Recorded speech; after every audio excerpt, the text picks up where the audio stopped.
Hello student and respected parents, आप सभी को मेरा नमस्कार। आज के सेशन से आप थंबनेल से जान चुके होंगे। आज का सेशन हमारा इस बारे में है कि हमारे नवोदय में जो हमने एंट्रेंस एग्जाम दिया था, हमारे कितने नंबर है और हमारी कट ऑफ कितनी गई है, कैसे पता करेंगे। जैसे कि आपने रिजल्ट चेक किया होगा, जब आप यहाँ पे रिजल्ट चेक करते हो तो नवोदय में सिर्फ आपको इतनी ही जानकारी मिलती है कि आप सेलेक्ट हुए हो कि नहीं। जैसे ही आप यहाँ पे अपना रोल नंबर और डेट ऑफ बर्थ डालते हो और क्लिक चेक द रिजल्ट करते हो, तो रिजल्ट चेक करने पर आपको सामने कुछ ऐसा इंटरफेस आ जाता है। और इस इंटरफेस में सिर्फ दो ही बातें आपको पता चलती है, या तो आप सिलेक्टेड हो या फिर आप सिलेक्टेड नहीं हो। अब आप अगर सिलेक्टेड हो तो कोई बात नहीं, लेकिन सिलेक्टेड नहीं हो और आपको लग रहा है कि मैं तो सिलेक्शन होना चाहिए था, मेरे मार्क्स तो अच्छे आने वाले थे। मान लो आपको लग रहा है कि अब मेरे मार्क्स तो 93 थे, लेकिन मेरा सिलेक्शन क्यों नहीं हुआ।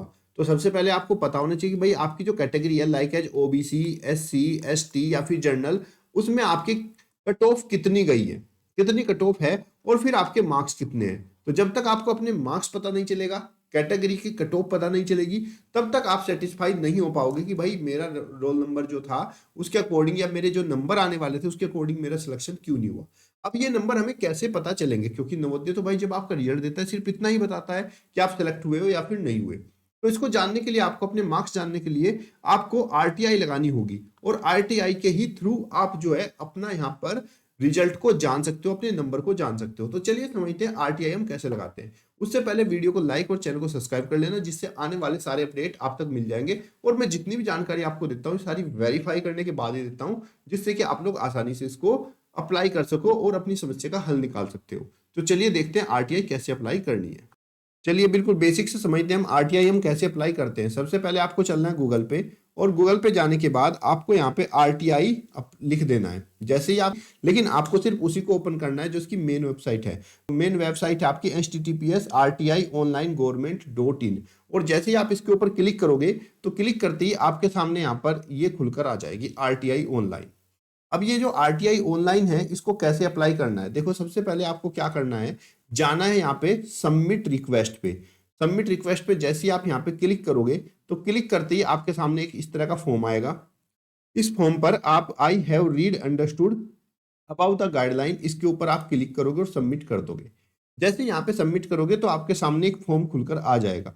अब ये जो फॉर्म है इसी को आपको भरना है, और किस तरीके से भरना है वो भी मैं आपको बताता हूँ। सबसे पहले आपको यहाँ पे सेलेक्ट कर लेना है, क्या कर रहे हैं आप, नवोदय के बारे में जानकारी ले रहे हो। तो नवोदय आप जैसे यहाँ पे टाइप करोगे तो नवोदय विद्यालय समिति आपके सामने आएगा, और इसके ऊपर ओके कर दोगे। ओके करते ही आपका डिपार्टमेंट और ये सेलेक्ट हो गया है। उसके बाद आपको अपनी यहाँ पर ईमेल आईडी भर देनी है, मोबाइल नंबर भरना है और अपनी ईमेल आईडी को कंफर्म कर लेना है। अपना नाम बिल्कुल सही से, जेंडर मेल फीमेल जो भी है, अपना एड्रेस अच्छे से, पिन कोड, स्टेट आपको अपना सेलेक्ट करना है। जैसे आप इसके ऊपर करोगे तो सारे स्टेट यहाँ पर आ जाएंगे। स्टेट सेलेक्ट करने के बाद आपका स्टेटस रूरल है या अर्बन है वो आपको यहाँ पे फिल करना है। गांव है तो रूरल, और ये शहर है तो अर्बन आपको लिखना है। उसके बाद आपको एजुकेशन स्टेटस डालना है। इलिटरेट है तो इस पे ओके करोगे, लिटरेट है तो आप इस पे ओके करोगे।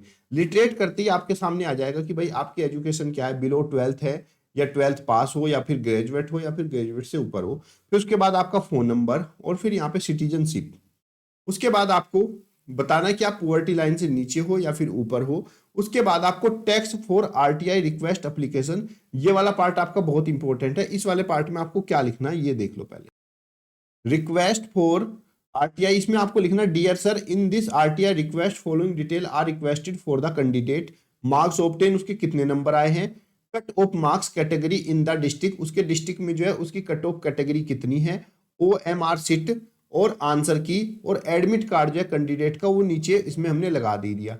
यहाँ पे आप क्या करोगे, इसका PDF फाइल बनाओगे और फाइल बनाकर इसके ऊपर अपलोड कर दोगे। लेकिन ध्यान रखना, जब आप यहाँ पे फाइल बनाओगे तो आपकी जो फाइल और जो पैन कार्ड है जो भी आप यहाँ पे लगाओगे वो आपका 1 MB से ऊपर नहीं होना चाहिए। उसके बाद आप क्या करोगे, सिक्योरिटी कोड को एंटर कर दोगे इसमें।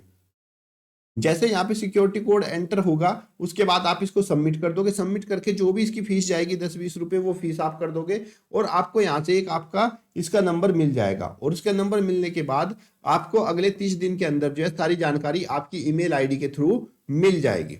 साथ ही साथ अगर ऐसा नहीं होता है तो आपको जो नंबर मिलेगा उसके बाद उसको फिर से आप चेक कर सकते हो। चेक करने के बाद फिर आपका रिजल्ट जो है आपके सामने आ जाएगा। तो इस तरीके से हम जान सकते हैं कि हमारे जो है यहाँ पर कितने मार्क्स आए हुए हैं, हमारी कैटेगरी कितनी है। और उसमें भी अगर कोई आपको डाउट है तो इस आरटीआई को फिर से आप डाल सकते हो, और इसके थ्रू आपकी जो जो जानकारी है वो सारी आपको मिलेगी। तो कमेंट बॉक्स में बताइए आपको समझ में आ गया कि आरटीआई को कैसे ऑनलाइन किया जाता है, किस तरीके से आप अपने मार्क्स को जान सकते हैं। उम्मीद करता हूं कि अब सारे स्टूडेंट जो अपने मार्क्स आसानी से जान पाएंगे, क्योंकि भाई जब तक आपको अपने मार्क्स के बारे में नहीं पता चलेगा तब तक आप सेटिस्फाई नहीं होगे। और हमारा तो यहाँ से यही एम है कि भाई किसी भी नंबर, किसी भी बच्चे का जिसने उसको मेहनत की है, उसका जो हक है वो उसको मिलना चाहिए। ऐसा नहीं हो कि उसको अगर इसकी जानकारी नहीं है तो जानकारी के चक्कर में अपनी सीट गवा बैठे। तो ध्यान से अपनी आरटीआई जैसे मैंने बताया ऐसी भरिएगा और आपको 100% सोल्यूशन मिल जाएगा। आपके मार्क्स कितने हैं, आपकी कैटेगरी में, आपके जिले में कितनी उसकी कट ऑफ गई है। ठीक है, तब तक के लिए धन्यवाद। जय हिंद, जय भारत।